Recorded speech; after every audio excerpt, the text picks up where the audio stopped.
Fala rapaziada, bom dia, boa tarde, boa noite. Desta vez nós vamos falar de novela. E a bola da vez é A Próxima Vítima. Bom, eu peço para que você se inscreva no canal, ative o sininho e compartilhe este vídeo com seu amigo, porque o nosso trabalho depende e muito da sua ajuda, tá ok? Então vamos lá. Roda a vinheta.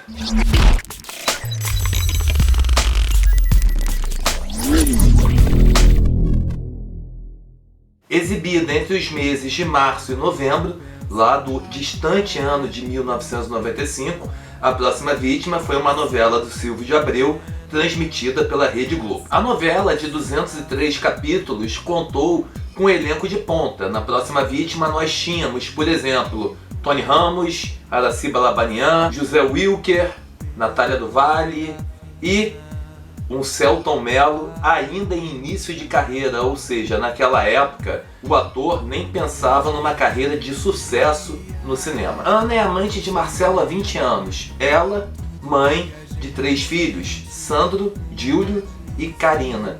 Ele é um cidadão que casou com uma mulher bem mais velha, Francisca Ferreto, para poder literalmente ter uma vida bem confortável. Vale lembrar que a novela gira em torno da mansão dos Ferretos. E, além de ser casado com a Francisca, ele se envolve com a sobrinha Isabela Ferreto. A mansão dos Ferretos é o cenário das traições de Marcelo. Lá também estão Eliseu e Filomena, sendo que a Filomena é quem controla os negócios da irmã. Ela é irmã da Francisca, ou seja, ela controla os negócios da irmã até com um pulso bem rígido, né, com punhos de ferro, digamos assim. E nesse aspecto, né, da rigidez, ela manipula diversos personagens, entre eles o Eliseu, que é o seu marido. Resumindo, o Eliseu ele é um cara extremamente submisso e de certa forma também a irmã mais nova, que é a Carmela, que não tem uma vida lá muito legal. Ela fica meio desmotivada, meio desgostosa da vida. Por quê? Porque ela foi abandonada pelo marido. E o sonho dela é que a sua filha, Isabela Ferreto, seja alguém. Então ela vive uma vida, digamos assim, dedicada à filha. Ela deposita todas as suas esperanças na filha. Ao longo da novela, a Carmela, né, tem um envolvimento com um jovem chamado Adriano e uma outra irmã que aparece ao longo da trama, que é a Romana, que tem um caso com um gigolô chamado Bruno. Bom, meu xará, né? Mas ó, não tem nada a ver com isso não. Romana e Filomena são bem parecidas em alguns aspectos, então tipo assim, elas literalmente se alfinetam o tempo todo. Com o passar do tempo, a Francisca descobre que Marcelo tem um caso com Ana e descobre a existência dos 3 filhos. Ao lado desse turbilhão lá na família italiana, uma série de assassinatos começam a acontecer e parecem que eles não têm relação nenhuma. Então, por exemplo, já no primeiro capítulo de A Próxima Vítima, nós vemos, por exemplo, o ator Reginaldo Farias sendo literalmente atropelado por um carro preto, né? No caso era um Opala preto. E aí tiveram aquelas pessoas que cogitaram, será que o Reginaldo Farias é o assassino que vai aparecer no final da novela? Não, já estou dando spoiler, ele não é o assassino. Ele fez uma pontinha, uma participação especial ali na novela, mas todo mundo começa a achar, né, que o cara ali, que é um ator de destaque, que morre logo no primeiro capítulo, ele possa ser de fato o assassino que manipulou ali a cena do crime e por aí vai. E para investigar estes assassinatos, uma estudante de direito chamada Irene começa a querer traçar, né, uma ligação entre uma morte e a outra. Vale lembrar que são várias mortes no decorrer da trama, sendo que estes crimes eles têm uma relação com o horóscopo chinês, então são 7 mortes baseadas no horóscopo chinês. E entre as vítimas, o que motiva a Irene a querer investigar estão o seu pai e a sua tia. O que há de comum entre as vítimas, assim, aparentemente, é a bendita lista, né? Então, tipo assim, o cara recebeu lá o horóscopo chinês, o cara sabe que o carro preto vai aparecer e que cedo ou tarde ele vai, né, passar dessa para uma melhor. Curiosamente, já que eu falei da Irene, nós temos também o Zé Bolacha, que é um caminhoneiro interpretado até pelo Lima Duarte, que se apaixona pela moça. E aí começa uma quebra de paradigmas em A Próxima Vítima. Aliás, são várias quebras de paradigmas. Então, a primeira seria Irene e Zé Bolacha, ou seja, o Zé Bolacha ele acha que pode conquistar de fato a Irene, o que mostra um relacionamento com uma grande diferença de idade. Aliás, nós temos 2 casos na novela de grandes diferenças de idades em relacionamento. Irene e Zé Bolacha, que não acontece, apesar dele se apaixonar por ela, E do outro lado nós temos a Romana e o Bruno. O Bruno ele é interpretado pelo Alexandre Borges. A Romana o adota meio que, entre aspas, como filho, mas ela tem um romance com ele. E Bruno, lá no meio da novela, acaba traindo a Romana com a Isabela, né, que é a Cláudio Hanna. Então ele começa a trair, o Marcelo tem um caso com a Isabela, né, o Marcelo vai, pega uma faca e corta o rosto da Isabela. E como em novela tudo está ligado, Marcelo é meio irmão de Juca, Juca no caso Tony Ramos, e filho de Zé Bolacha. Então o que acontece? Nós vemos, né, os ferretos se unindo a quem está investigando de certa forma através do Juca, que lá na frente da novela acaba se apaixonando pela Ana, que é a amante do Marcelo. E o Juca eu até tive lá no Mercado Municipal de São Paulo, em frente à barraca dele. Resumindo, o cara era feirante do Mercado Municipal de São Paulo, tinha lá a barraca do Juca, e depois da gravação da novela a barraca continuou lá. Então eu tive exatamente aonde o Tony Ramos interpretava o seu personagem, que vivia lá da feira. Outras quebras de paradigmas bem interessantes em A Próxima Vítima são a quebra do preconceito racial e também da questão da homofobia. Preconceito racial por quê?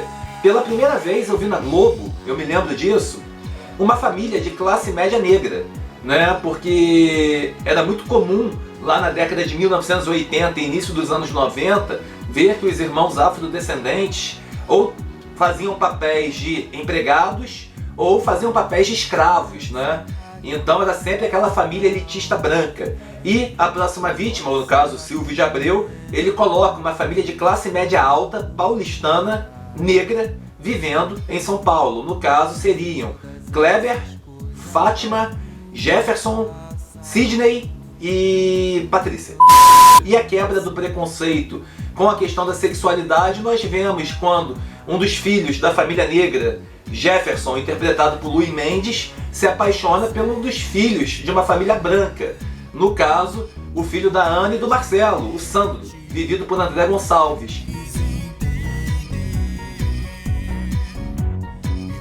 Aquele casal formado por Jefferson e Sandrinho vai até o final da novela. E na época, lá em 1995, o André Gonçalves relata que muitas vezes foi ofendido, humilhado e chegou até a sofrer agressão por causa do seu personagem na rua. E quem eram as vítimas de A Próxima Vítima? A primeira foi o Didio De Angelis, que foi assassinado a tiros lá em 1968. Na versão de 95, ele morreu por queima de arquivos. E na reprise de 2000, vale lembrar que A Próxima Vítima foi reprisada e foram gravados alguns finais diferentes, isso eu vou falar lá pra frente. O Didio foi morto literalmente por vingança. Leontina Mechieri também morreu, foi a segunda. No caso, ela faleceu literalmente caindo do cavalo. A sua cela estava meio frouxa, né? O assassino foi lá, afrouxou a cela e quando ela foi cavalgar, literalmente ela caiu e veio a falecer. Paulo Soares, que eu falei lá do primeiro capítulo do Reginaldo Farias sendo atropelado, foi o terceiro e foi o primeiro personagem a ser mostrado como morto na novela Próxima Vítima. No caso, como eu disse, né, ele foi atropelado pelo Opala. Hélio Ribeiro foi assassinado numa sala VIP de aeroporto e a causa da morte foi um uísque envenenado. Josias da Silva, outro personagem morto em A Próxima Vítima, foi morto numa linha do trem. Júlia Braga, que é a tia da Irene, ela foi assassinada quando o Opala fechou o seu carro e o assassino saiu com uma arma e disparou contra ela. E o curioso da morte da Júlia é que ela fica tipo assim, meio que abobalhada, sem acreditar que o assassino era o assassino. Vale lembrar que A Próxima Vítima, o mistério do assassino foi até o último capítulo. Então o que acontece? Ninguém sabia quem era. A gente via sempre o assassinato na visão da primeira pessoa, né? Ou o carro ou a primeira pessoa, como foi no caso desse assassinato da Júlia. Ivete Bezerra chegou a fugir uma vez de uma tentativa de assassinato, mas veio a falecer depois e morreu com uma coronhada na cabeça. Kleber Noronha, o patriarca da família negra de A Próxima Vítima, ele também ficou bem surpreso ao ver o assassino e literalmente caiu no poço do elevador. Ulisses, que era o garçom lá do restaurante da Ana, também morreu, e morreu numa explosão. E por último, o Eliseu, marido da Filomena, lá dos Ferretos, né? O Eliseu morre asfixiado pelo monóxido de carbono. E, além dessas mortes, né, baseadas no horóscopo chinês, são 7 mortes, ainda tiveram mais 2. Andréa Barcelos, que foi assassinada pela Isabela Ferreto a tiros, e a própria Romana, que foi assassinada literalmente pelo gigolô Bruno. E aí você deve estar se perguntando, quem era o assassino? Bom, foram 2, né? Com certeza você já deve ter visto A Próxima Vítima e você sabe quem eram os assassinos, né? O primeiro, da primeira versão, foi o Adalberto, que era o marido da Carmela, né, lá dos Ferretos, que era interpretado pelo Cécio Thierry, pelo saudoso Cécio Thierry. E na segunda versão, na reprise, aí foi literalmente o Ulisses, o garçom, né? Então ele morre para simular que está morto e continuar cometendo seus crimes. E aí, você se lembra de A Próxima Vítima? Comenta aí embaixo. Falou, aquele grande abraço e até a próxima. Tchau!